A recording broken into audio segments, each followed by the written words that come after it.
First, black pepper,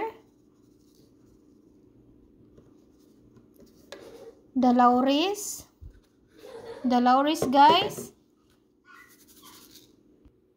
and the magic syrup,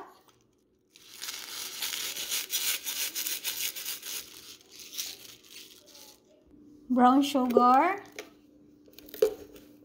Lagay tayo ng 2 spoon. And then the barbecue sauce. Mga 1/2 lang, 1/2 cup guys. 1/2 cup. And then the banana sauce.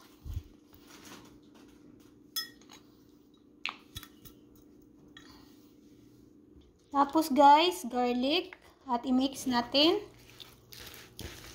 So kapag ako barbecue with no soy sauce guys, hindi ako magamit ng soy sauce sa barbecue. Ganito lang. Kapag wala kayong lauris, you can use garlic powder kung wala kayong lauris. If you don't have magic syrup, you can use black pepper and garlic powder. So hindi ako naglagay ng garlic powder kasi may magic syrup ako nilagay. So mix natin at ilagay natin sa stick.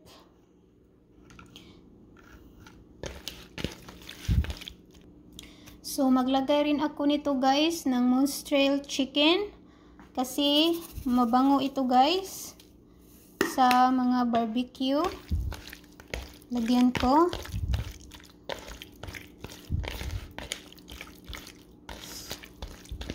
So ganito lang tayo magtuho guys. So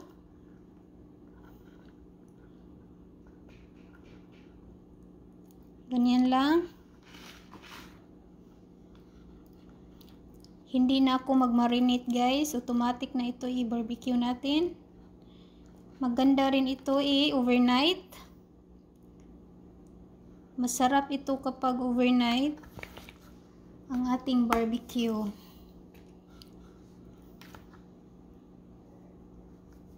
So dapat hugasan na natin ang steak para hindi masunog. Kapag mag-barbecue kayo, hugasan ninyo ang steak guys para hindi masunog yung steak kapag mag-barbecue kayo.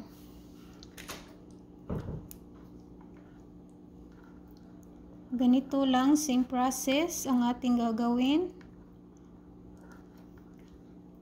Lunch at dinner na ito.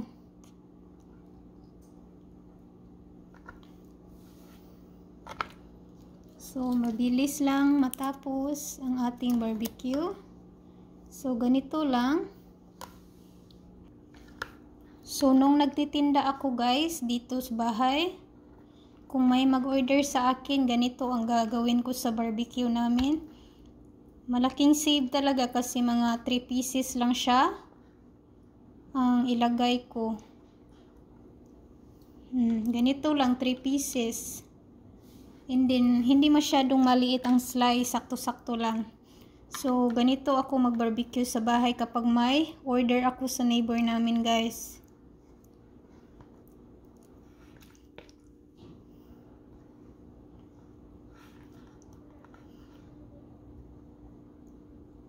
Ganyan lang. Hindi siya maraming meat, maraming fat. Sakto-sakto lang siya na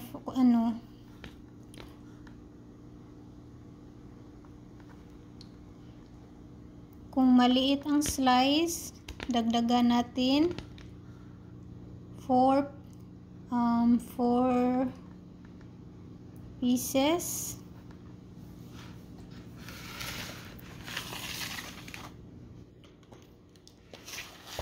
So ganito lang ako mag-barbecue sa bahay. Easy.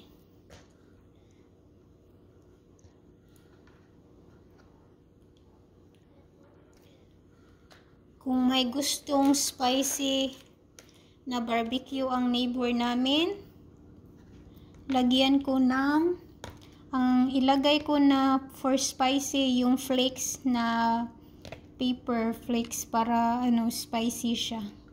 At i-mix ko sa meat.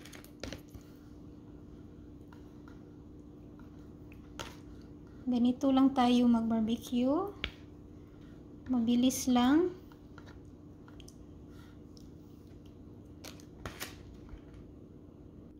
So, ito na yun guys. Nakagawa tayo ng, naputo lang steak, 2, 4, 6, 8, 10, 12, 14, 16, 18, 20. So, may 20 tayong nagawa guys.